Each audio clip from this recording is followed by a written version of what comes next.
Hello दोस्तों, good morning. मैं Rahul tagger उड़ान एकेडमी के यूट्यूब प्लेटफॉर्म पर आप सभी का स्वागत करता हूं।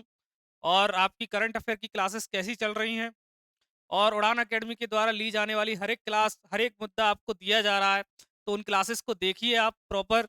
अभी सुमित सर ने जो क्लास बनाई थी पहलगाम के ऊपर, पहलगाम घटना के ऊपर, तो उस क्लास को देखें और सारी जानकारी लीजिए वहां से। तो बढ़ते हैं हम आज की करंट अफेयर की ओर। 25 अप्रैल का करंट अफेयर हम देखेंगे। तो करंट अफेयर की बात राहुल सर के साथ, एग्जाम कोई भी हो, इससे बाहर कुछ भी नहीं। पढ़ते हैं हम अपनी करंट अफेयर के पहले क्वेश्चन की ओर। हाल ही में गरिया पूजा कहाँ मनाई गई है? हाल ही में गरिया गरिया पूजा कहाँ मनाया गया है? कौन सा? गरिया पूजा। गरिया पूजा की हम बात करें, ये कहाँ का त्योहार है? तो ये त्रिपुरा राज्य का एक आदिवासी प्रमुख त्योहार है। ये त्रिपुरा राज्य का एक प्रमुख आदिवासी त्योहार है। कैसा है? आदिवासियों का त्योहार है। कहाँ का है? त्रिपुरा राज्य का।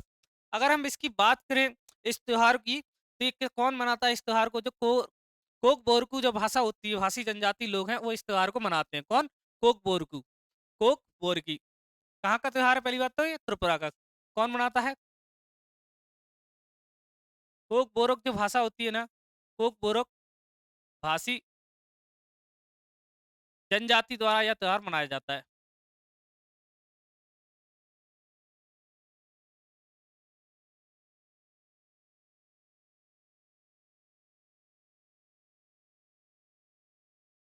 इसके द्वारा मनाया जाता है कोक बोरक की जनजाति द्वारा। इस कोक बोरक भाषी जनजाति द्वारा इसका त्योहार मनाया जाता है। अगर हम बात करें इस त्योहार की, ये कब से कब तक सेलिब्रेट किया जाता है, कब से कब तक मनाया जाता है? तो ये 20 अप्रैल से 27 अप्रैल तक मनाया जा रहा है। कब से कब तक? 20 अप्रैल से 27 अप्रैल। 7 दिन तक मनाया जाने वाला त्योहार है। 7 दिन तक। कब तक? 7 दिन तक। अच्छा, हम बात करें कोक बोरक भाषी जनजाति। अच्छा, इसमें असम त्रिपुरा में और कौन कौन से त्योहार मनाए जाते हैं? खर्ची पूजा,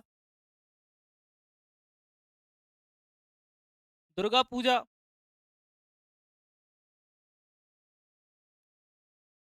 दुर्गा पूजा, और कौन कौन से त्योहार मनाए जाते हैं? खर्ची पूजा, दुर्गा पूजा,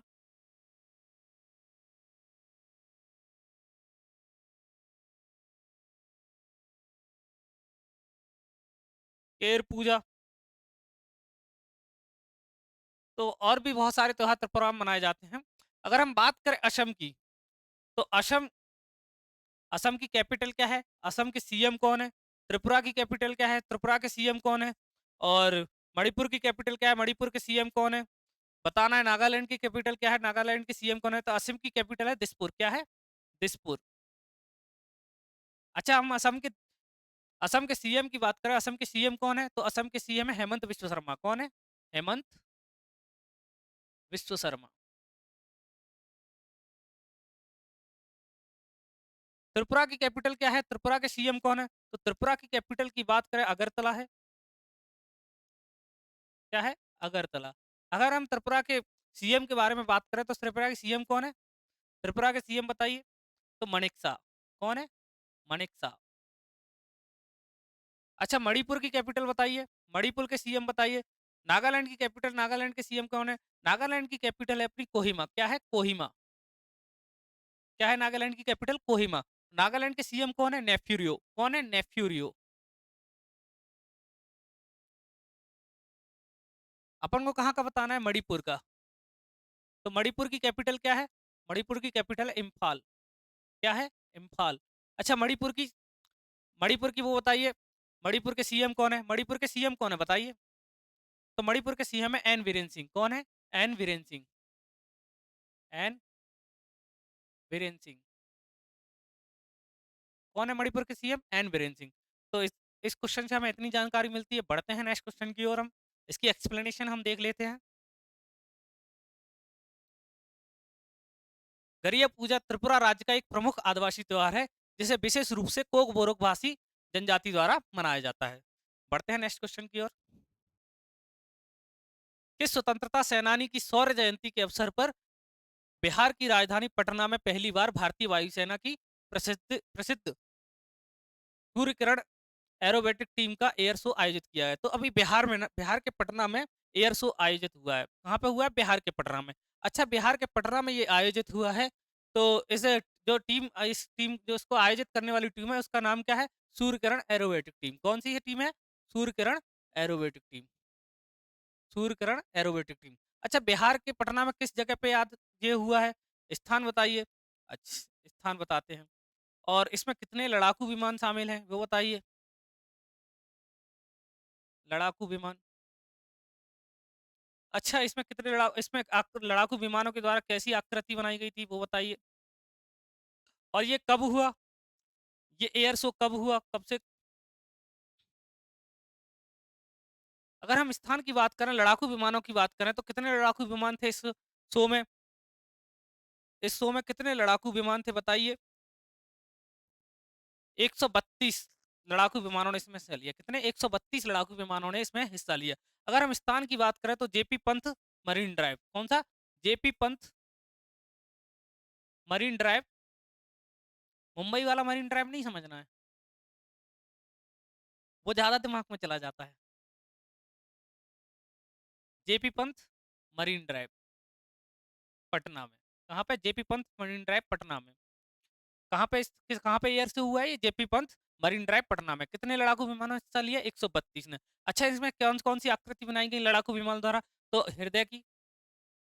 और कौन सी आकृति बनाई गई? आकाश में त्रिकोणमिति आकृति। और भी बहुत सारी आकृतियां बनाई गई।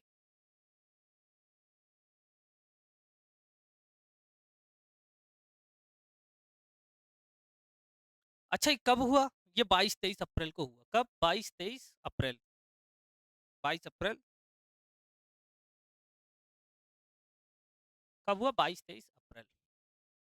तो ये किसकी जयंती पे, किसकी शौर्य जयंती पे हुआ?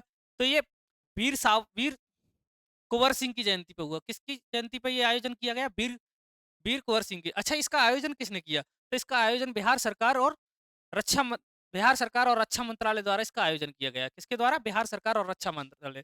किनके किनकी शौर्य जयंती पर इसका आयोजन हुआ? तो वीर कुंवर सिंह की जयंती। वीर कुंवर सिंह जी कौन है? ये 1857 की स्वतंत्रता संग्राम क्रांति में इनकी महत्वपूर्ण भूमिका को देखते हुए, इनके बलिदान और त्याग को देखते हुए इसका आयोजन किया गया। इसको इनके बलिदान और त्याग को देखते हुए इनका आयोजन किया गया। इससे एयर शो का आयोजन किया गया इनकी याद में, इनको सम्मानित करने के लिए। तो बढ़ते हैं हम इसकी एक्सप्लेनेशन की ओर।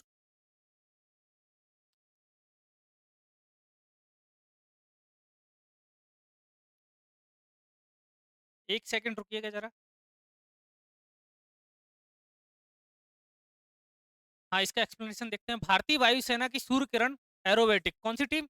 Surya Kiran aerobatic team. कौन सी team? Surya Kiran aerobatic team ने 22 अप्रैल 23 अप्रैल 2025 को पटना के जेपी गंगापथ, कौन सा? जेपी गंगापथ मरीन ड्राइव पर एक भव्य एयर शो प्रस्तुत किया। पढ़ते हैं इसी के साथ नेक्स्ट क्वेश्चन की ओर। हाल ही में डॉक्टर मंगीलाल जाट को किस पद पर नियुक्त किया गया है? तो कौन से पद पर मंगीलाल जाट को नियुक्त किया गया है? ऑप्शन है अपने। भारतीय कृषि अनुसंधान परिषद के महानिदेशक, भारतीय अंतरिक्ष अनुसंधान संगठन इसरो के अध्यक्ष, या फिर भारतीय रिजर्व बैंक आरबीआई के गवर्नर, या फिर भारतीय चिकित्सा अनुसंधान परिषद आईसीएमआर के महानिदेशक। तो डॉक्टर मंगीलाल जाट को किस पद पर नियुक्त किया गया है? तो अभी डॉक्टर मंगीलाल जाट को कृषि हाल ही में कृषि अनुसंधान और शिक्षा विभाग के सचिव और भारतीय कृषि अनुसंधान परिषद के महानिदेशक के तौर पर इनको नियुक्त किया गया है। कब इनकी नियुक्ति हुई है? तो इनकी नियुक्ति 21 अप्रैल को हुई है। कब हुई है? 21 अप्रैल को। किस पद पर नियुक्त किया गया है? कृषि अनुसंधान और कृषि अनुसंधान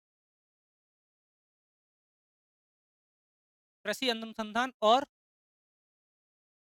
शिक्षा विभाग के सचिव शिक्षा विभाग के सचिव और भारतीय अनुसंधान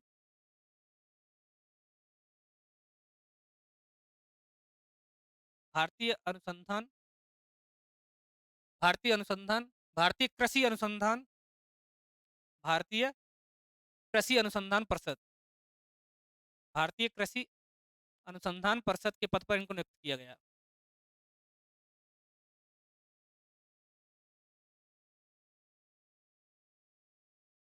के पद पर नियुक्त किया गया।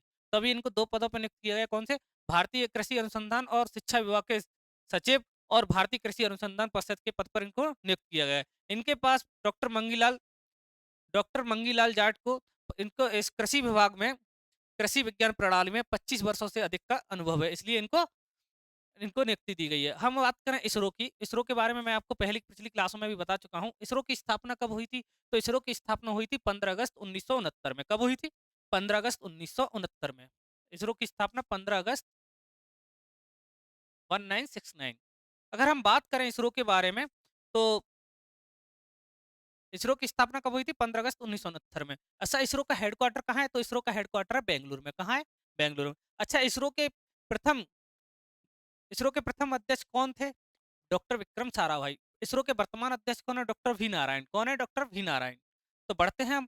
अच्छा, आरबीआई के बारे में और देख लेते हैं थोड़ा सा। भारतीय reserve bank, RBI.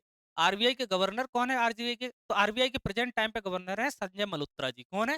Sanjay Malhotra ji. हम आरबीआई के बारे में बात करें तो आरबीआई की स्थापना कब हुई थी? तो आरबीआई की स्थापना हुई थी 1 अप्रैल 1935 में। कब हुई थी? 1 अप्रैल 1935 में।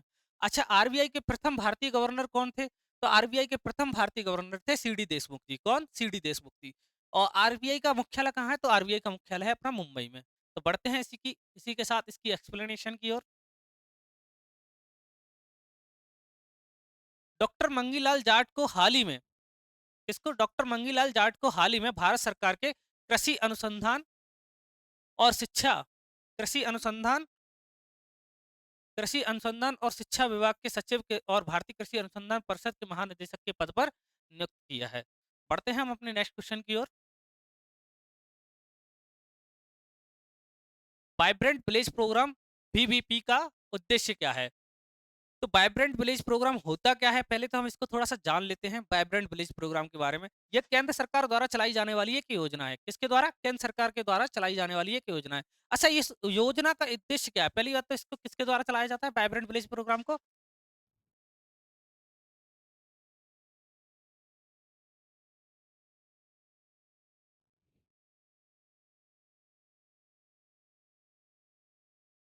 केंद्र सरकार द्वारा चलाई जाने वाली योजना है।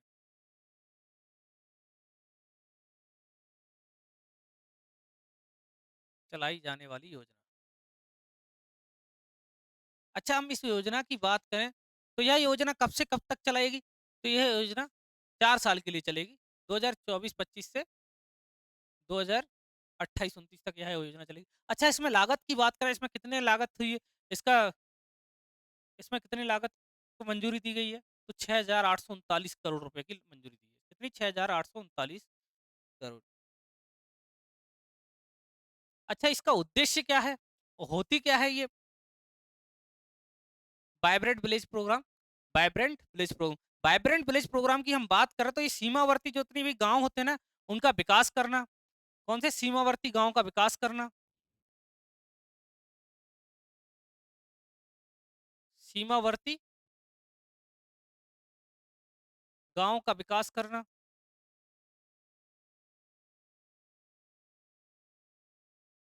सीमावर्ती गांव का विकास करना।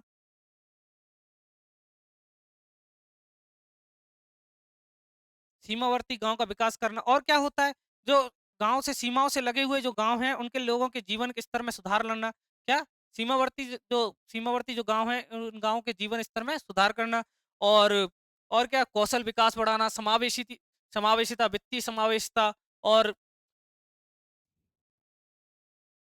सीमावर्ती गांव का विकास करना, समावेशिता करना, वित्तीय सहायता करना। और क्या क्या होते हैं? जैसे कृषि हुआ, और कृषि के साथ साथ और क्या क्या आ जाता है? कृषि के साथ साथ बागवानी हो गया, पर्यटन हो गया, सांस्कृतिक विरासतें हो गई, उद्यमिता हो गया, सहकारी समितियों का विकास हो गया, सड़क परिवहन हो गया, आवास हो गया। ऐसी सुविधाएं इनको प्राप्त कराना इसका उद्देश्य है।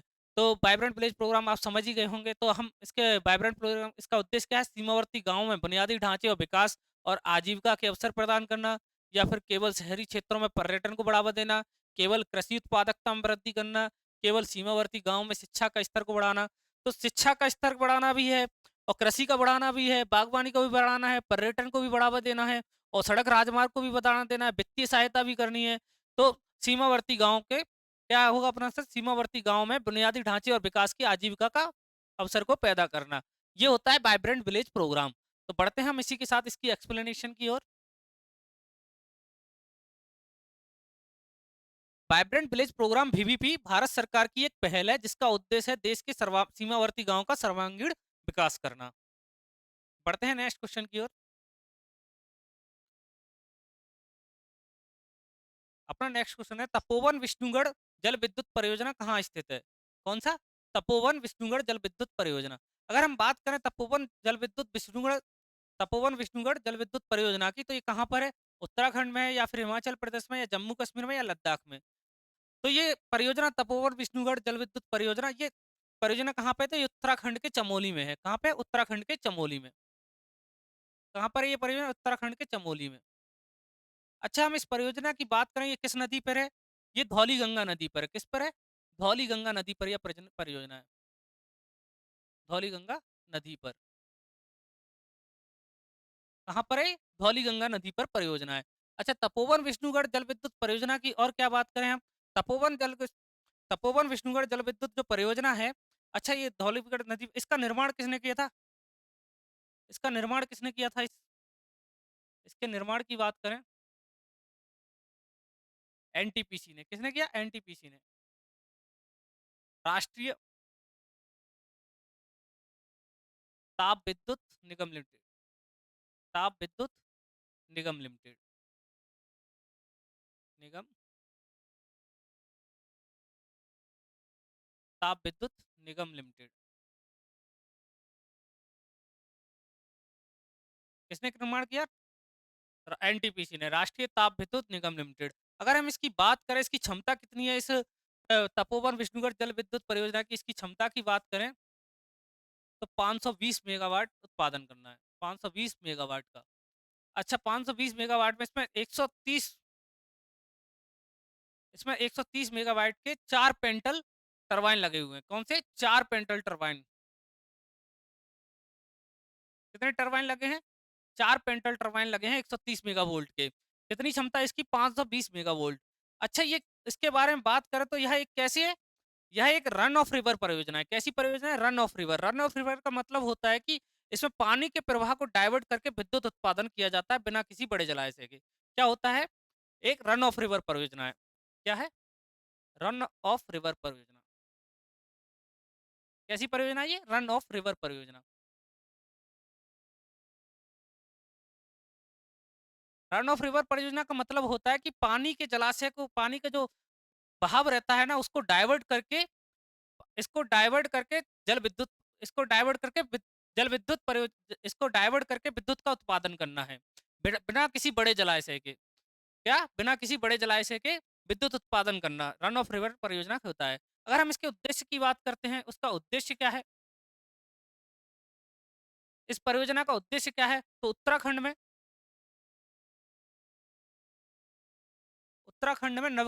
नवकरणीय ऊर्जा उत्पादन। नवकरणीय ऊर्जा उत्पादन। क्या है इसका उद्देश्य?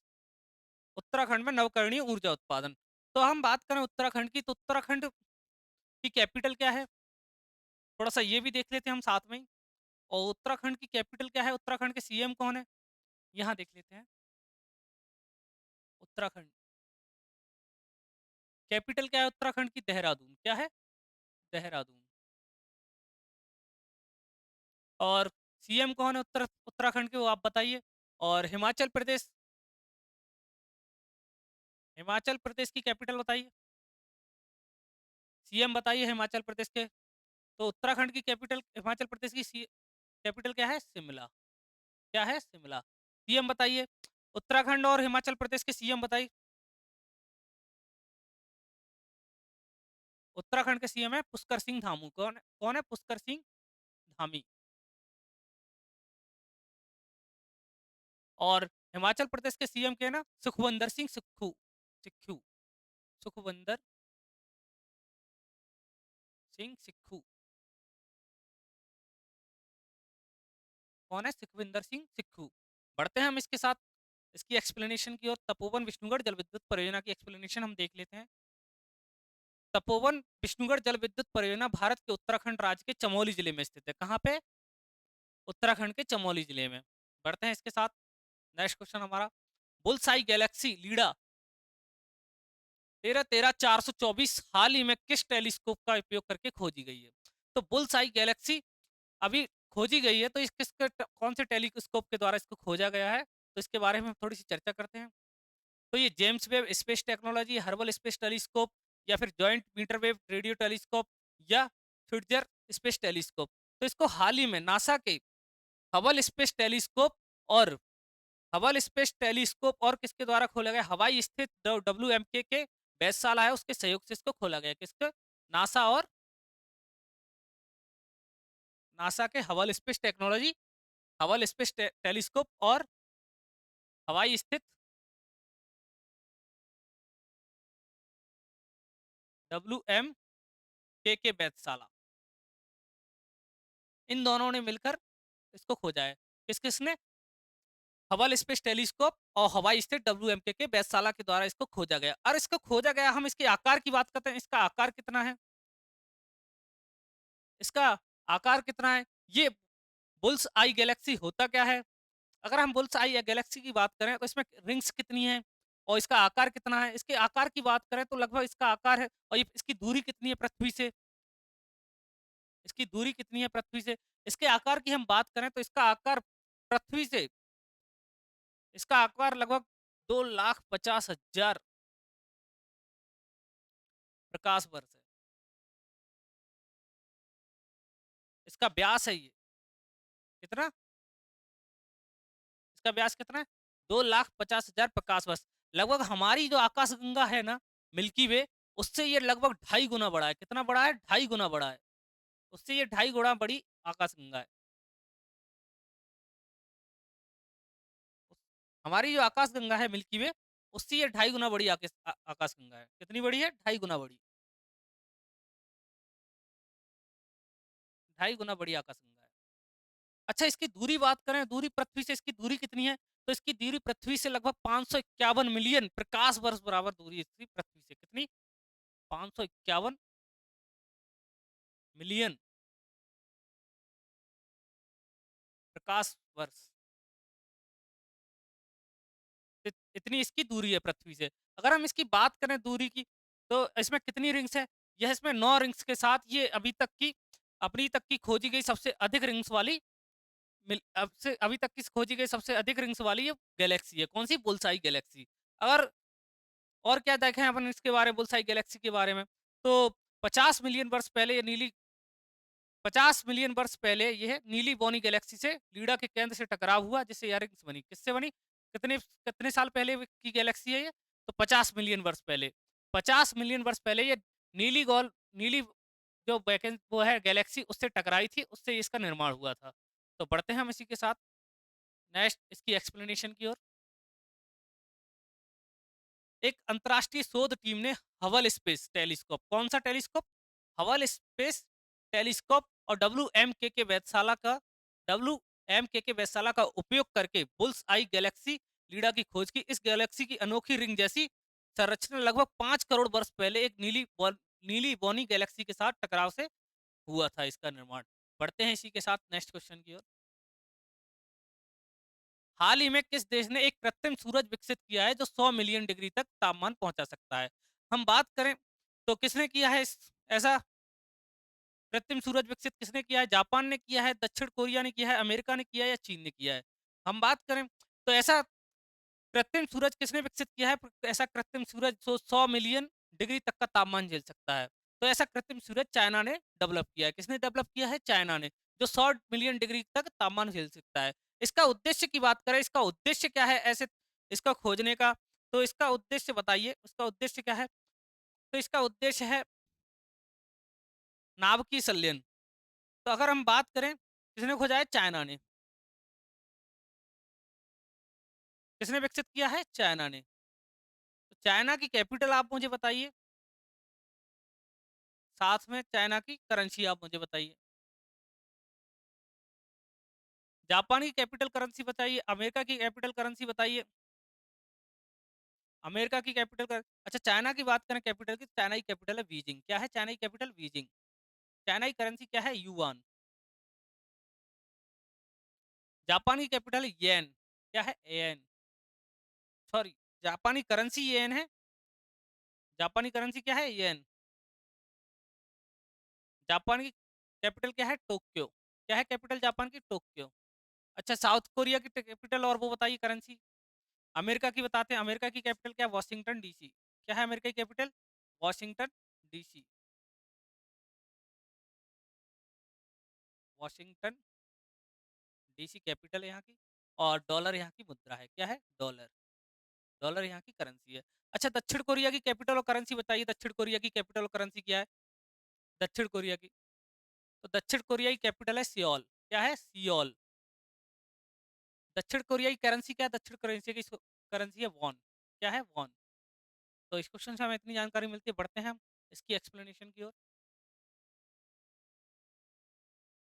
चीन ने एक कृत्रिम सूर्य विकसित किया है जो 100 मिलियन डिग्री सेल्सियस तक का तापमान झेल सकता है। इसका उद्देश्य न्यूक्लियर फ्यूजन यानी नाभिकीय संलयन अनुसंधान को आगे बढ़ाना है। क्या है इसका उद्देश्य? न्यूक्लियर फ्यूजन और नाभिकीय संलयन अनुसंधान को आगे बढ़ाना है। क्या है? न्यूक्लियर न्यूक्लियर फ्यूजन और नाभिकीय संलयन को अनुसंधान को आगे बढ़ाना है। बढ़ते हैं इसी के साथ नेक्स्ट क्वेश्चन की ओर हम।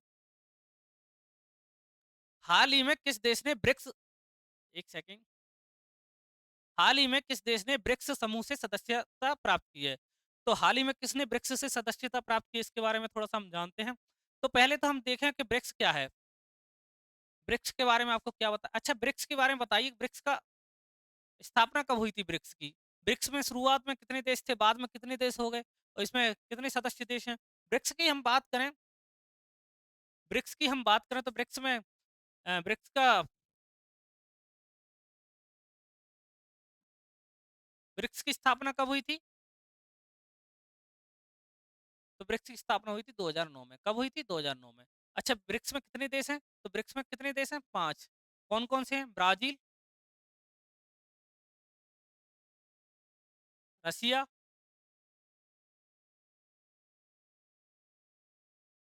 ब्राजील, भारत, चीन और दक्षिण अफ्रीका। कौन? दक्षिण अफ्रीका। अच्छा, बाद में सबसे बाद में मिलने वाला देश कौन सा है इसमें? दक्षिण अफ्रीका सबसे बाद में मिला था। कब? 2010 में। दक्षिण अफ्रीका इसका सदस्य देश कब बना? 2010 में। तो अभी एक और देश ने इसकी सदस्यता हासिल की है, तो वो देश कौन सा है वो हमको बताना है, उस देश के बारे में। ब्रिक्स का नया देश कौन है? मिस्र है, सऊदी अरब है, या फिर नाइजीरिया है, या इंडोनेशिया है? तो अभी हाल ही में ब्रिक्स समूह में सदस्यता प्राप्त की है। किसने की है? मिस्र ने की है। किसने की है? मिस्र ने हाल ही में ब्रिक्स की सदस्यता हासिल की है। अगर मिस्र के बारे में हम थोड़ा सा और देख लेते हैं कि मिस्र की कैपिटल क्या है, करेंसी क्या है, सऊदी अरब की कैपिटल करेंसी क्या है, नाइजीरिया की कैपिटल करेंसी क्या है, इंडोनेशिया की कैपिटल करेंसी क्या है, ये हमको देखना है। तो इजिप्ट की कैपिटल क्या है? काहिरा। क्या है? काहिरा। यहाँ की करेंसी की बात करें तो यहाँ की करेंसी है पाउंड। क्या है? पाउंड। सऊदी अरब की कैपिटल करेंसी आप बताइए। नाइजीरिया की कैपिटल क्या है? अबूजा। क्या है? अबूजा। क्या है? नाइजीरिया की कैपिटल क्या है? अबूजा। अगर नाइजीरिया की करेंसी की हम बात करें, नाइजीरिया की करेंसी क्या है? नाइजीरिया की करेंसी बताइए। तो नाइजीरिया की करेंसी बताइए आप। और इंडोनेशिया की कैपिटल क्या है? जकार्ता। इंडोनेशिया की करेंसी क्या है? रुपया। क्या है? रुपया। नाइजीरिया की करेंसी क्या है? नाइजीरिया की करेंसी है नायरा। क्या है? नाइजीरिया की करेंसी नायरा। बचा क्या है अपना? सऊदी अरब। सऊदी अरब को और देख लेते हैं। सऊदी अरब। सऊदी अरब की कैपिटल और करेंसी बताइए। सऊदी अरब की कैपिटल और करेंसी क्या है? सऊदी अरब की सऊदी अरब की कैपिटल क्या है और करेंसी क्या है? तो सऊदी अरब की कैपिटल अपनी रियाद। क्या है? रियाद। और सऊदी अरब की करेंसी क्या है? करेंसी यहाँ की रियाल। क्या है? करेंसी रियाल। तो बढ़ते हैं, इस क्वेश्चन से हमें इतनी जानकारी मिलती है। बढ़ते हैं इसकी एक्सप्लेनेशन की ओर। मिस्र हाल ही में ब्रिक्स समूह का सदस्य देश बना है। इससे इस संगठन का दायरा और प्रभाव बढ़ा है। बढ़ते हैं। भारत की आपत्ति के बाद किस देश ने पाकिस्तान के साथ नौसैनिक अभ्यास रद्द किया? वैसे तो इनके साथ सब कुछ खत्म ही कर देना चाहिए। तो भारत की आपत्ति के बाद कौन से देश ने किस देश ने पाकिस्तान के साथ नौसैनिक अभ्यास खत्म रद्द कर दिया है? तो बताइए कौन से किस देश ने खत्म किया है? बांग्लादेश ने, मालदीव ने, श्रीलंका ने, या म्यांमार ने? तो अभी भारत की आपत्ति के बाद श्रीलंका ने पाकिस्तान के साथ नौसैनिक अभ्यास खत्म कर दिया है। किसने? श्रीलंका ने। इसको भारत की कूटनीतिक राजनीति को जीत मानी जाती है। किसने खत्म किया है? श्रीलंका ने।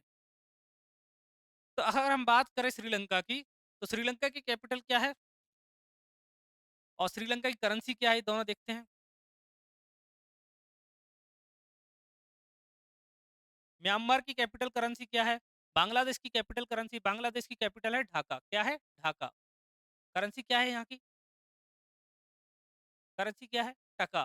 क्या है करेंसी? टका। मालदीव की कैपिटल और करेंसी बताइए। म्यांमार की कैपिटल और करेंसी बताइए। म्यांमार की कैपिटल क्या है? नेपिडा। क्या है? नेपिडा। और यहाँ की करेंसी क्या है ना म्यांमार की? तो म्यांमार की करेंसी बताइए क्या? क्या है? क्या? श्रीलंका की कैपिटल क्या है? श्रीलंका की दो कैपिटल है, कौन कौन सी? श्री जयवर्धनपुर कोट्टे यहाँ की कैपिटल है। और वाणिज्यिक राजधानी कौन सी यहाँ की? कोलंबो यहाँ की वाणिज्यिक राजधानी कौन सी है? श्री जयवर्धनपुर कोट्टे।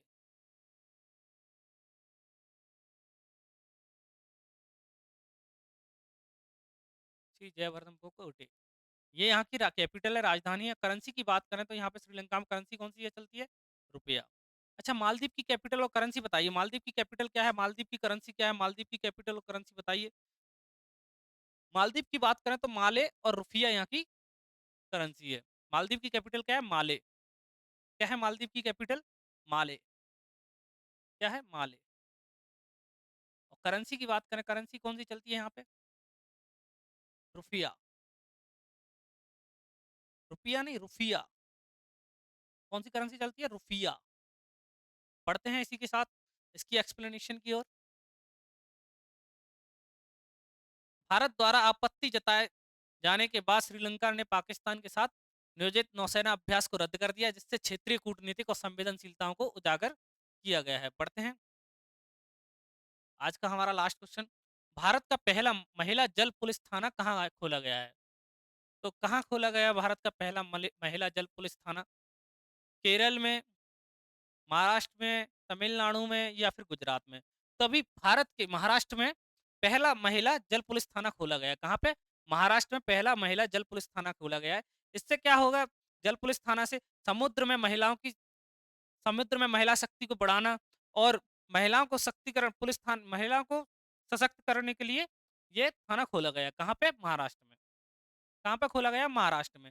महाराष्ट्र की हम बात करें तो महाराष्ट्र में केरल, महाराष्ट्र की कैपिटल क्या है और महाराष्ट्र की कैपिटल क्या है? महाराष्ट्र के सीएम कौन है? तमिलनाडु की कैपिटल करेंसी और कैपिटल और सीएम कौन है? गुजरात की कैपिटल और सीएम कौन है? और केरल के कैपिटल और सीएम कौन है? तो महाराष्ट्र की हम बात करें तो महाराष्ट्र की कैपिटल क्या है? मुंबई। क्या है? मुंबई। यहाँ की करेंसी क्या है? ओ सॉरी, यहाँ के सीएम कौन है? देवेंद्र फडणवीस। कौन है? देवेंद्र फडणवीस। कौन है? देवेंद्र फडणवीस। यहाँ के हम गवर्नर की बात करें, महाराष्ट्र के गवर्नर कौन है? तो महाराष्ट्र के गवर्नर है अपने सीपी राधाकृष्णन जी। कौन है? सीपी राधाकृष्णन। सीपी राधाकृष्णन।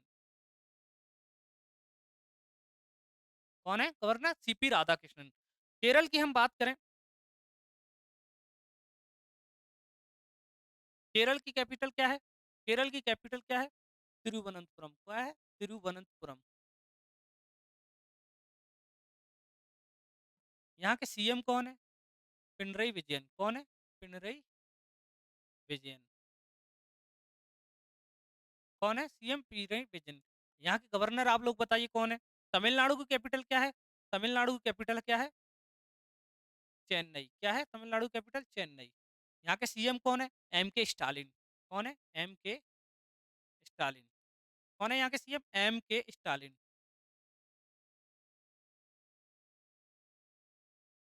यहाँ के गवर्नर कौन है तमिलनाडु के? तमिलनाडु के गवर्नर है आर एन रवि। कौन है? Are N Ravi. गुजरात की कैपिटल क्या है? गांधीनगर। क्या है गुजरात की कैपिटल? गांधीनगर। गुजरात के सीएम कौन है? भूपेन्द्र भाई पटेल। कौन है? भूपेन्द्र पटेल।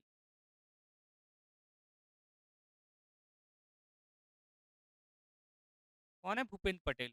अच्छा, हम गुजरात गुजरात के हम गवर्नर देखें। गुजरात के गवर्नर कौन है? आचार्य देवव्रत। कौन है? आचार्य देवव्रत। कौन है? आचार्य देवव्रत। अब हम केरल की बात, केरल बच गया था ना अपना, केरल के गवर्नर कौन है? राजेंद्र अरलेकर। कौन है? राजेंद्र अरलेकर।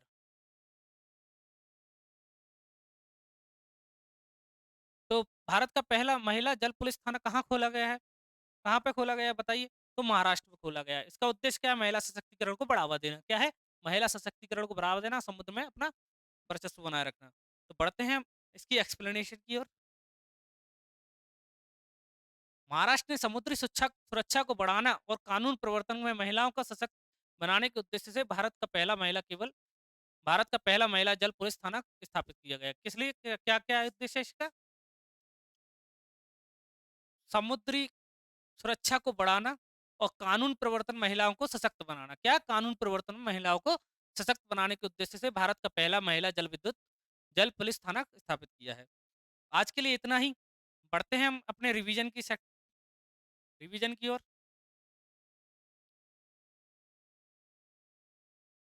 रसेल वाइपर के लिए बेनम मैप्स किस संस्थान ने विकसित किया है ताकि सर्पदंश के इलाज में मदद मिल सके? किसने इस विकसित किया है? Indian institute of science. किसने विकसित किया है रसेल वाइपर के बेनम मैप्स? तो इंडियन इंस्टीट्यूट ऑफ साइंस ने बेंगलोर ने इसको विकसित किया है। भारत में राष्ट्रीय सिविल सेवा दिवस किस तिथि को मनाया जाता है? तो 21 अप्रैल को। कब मनाया जाता है राष्ट्रीय सिविल सेवा दिवस? 21 अप्रैल को। मैंने अप्रैल के दिवस सारे आपको बताई थी क्लास में। अप्रैल 2025 में किस प्रमुख वैश्विक व्यक्ति के निधन पर भारत ने 3 दिन का राजकीय शोक घोषित किया है? तो पॉप फ्रांसिस। किसके किसके निधन पर राजकीय शोक घोषित किया है? तो पॉप फ्रांसिस की। अगर हम बात करें फोर्थ क्वेश्चन की, गूगल द्वारा हाल ही में लॉन्च किए गए नए कंप्यूटर चिप का नाम क्या है? तो क्या नाम है? आयरनवुड। क्या नाम है? आयरनवुड नाम है गूगल द्वारा हाल ही में लॉन्च की गई चिप। दुनिया का सबसे ऊंचा पुल हुआजियांग ग्रैंड कैनियन ब्रिज किस देश ने बनाया जा रहा है? तो चीन में बनाया जा रहा है। कहाँ पे बनाया जा रहा है? चीन में बनाया जा रहा है दुनिया का सबसे ऊंचा पुल। ये नदी से लगभग 625 मीटर की ऊंचाई पर बनाया गया पुल है। कौन सा देश बहुराष्ट्रीय वायु अभ्यास डेजर्ट फ्लैग 10 की मेजबानी कर रहा है? कौन कर रहा है? कौन सा देश राष्ट्रीय बहु अभ्यास डेजर्ट फ्लैग 10 की मेजबानी कौन कर रहा है? संयुक्त अरब अमीरात कर रहा है। अच्छा, भारत और संयुक्त अरब अमीरात यूएई के बीच में कौन कौन से सैन्य अभ्यास होते हैं? तो डेजर्ट साइक्लोन भारत और भारत और यूएई के बीच में होता है सैन्य अभ्यास। भारत का पहला प्रोटोटाइप फास्ट ब्रीडर रिएक्टर किस राज्य में स्थापित किया है? तमिलनाडु के कलपक्कम में किया गया। कहाँ पे? तमिलनाडु के कलपक्कम में भारत का पहला प्रोटोटाइप फास्ट ब्रीडर रिएक्टर लगाया जा रहा है। अच्छा, किस राज्य ने डीपीएस फ्लेमिंगो झील को संरक्षण आरक्षित क्षेत्र घोषित किया है? तो किसने किया है? महाराष्ट्र ने किया है। महाराष्ट्र ने डीपीएस फ्लेमिंगो झील को संरक्षण आरक्षित क्षेत्र घोषित किया है। अच्छा, आज का हमारा रिवीजन का, हाल ही में वित्त मंत्रालय ने राजस्व सचिव के रूप में किसे नियुक्त किया है? तो हाल ही में वित्त मंत्रालय ने में राजस्व सचिव के रूप में किसको नियुक्त किया है? तो अरविंद श्रीवास्तव को नियुक्त किया है। किसको नियुक्त किया है? अरविंद श्रीवास्तव को। किसमें? वित्त मंत्रालय में राजस्व सचिव के रूप में। बढ़ते हैं हम नेक्स्ट क्वेश्चन की और लास्ट क्वेश्चन है आज का हमारा रिवीजन का। किस देश ने रेयर अर्थ एलिमेंट्स और मैग्नेट के निर्यात पर प्रतिबंध लगाया है? तो किसने लगाया है? चीन ने लगाया है। किसने? चीन ने लगाया है रेयर अर्थ एलिमेंट्स पर प्रतिबंध। आज के लिए इतना ही। मिलते हैं हम कल फिर से। और कुछ जानकारी मैं आपको दे देता हूँ। यह हमारा ऑफलाइन सेंटर है। हमारा एड्रेस है 46 Archana tower, Indrapuri C sector, Bhopal. अगर आपको पता हो तो हाल ही में एसआई, एमपीएसआई और एमपी कांस्टेबल की वैकेंसी आने वाली है और हमारी संस्था कोर्स चालू करना चा, चालू करने वाली है बस कुछ ही दिनों में। तो ज़्यादा से ज़्यादा लोग जुड़ें, ज़्यादा से ज़्यादा लोगों तक ये वीडियो पहुंचाएं और बने रहिए इसी के साथ। ये ऑफलाइन सेंटर है हमारा। अगर आपको वीडियो अच्छी लग रही हो तो लाइक करें, शेयर करें और सब्सक्राइब करना तो बिल्कुल ही ना भूलें। ये वीडियो अपने सभी दोस्तों, भाई बहनों के पास जरूर पहुंचाएं जो भी कंपटीशन लाइन की तैयारी करना चाहते हो। ये हमारा नंबर है। अगर आपको कैरियर से रिलेटेड या फिर पढ़ाई को लेकर कोई भी बात करनी है या फिर किसी वैकेंसी को लेकर बात करनी है या कोचिंग के बैचों के बारे में कुछ जानकारी लेनी है तो आप इस नंबर पर कॉल कर सकते हैं। बाकी मिलते हैं कल। जय श्री राम। Thank you.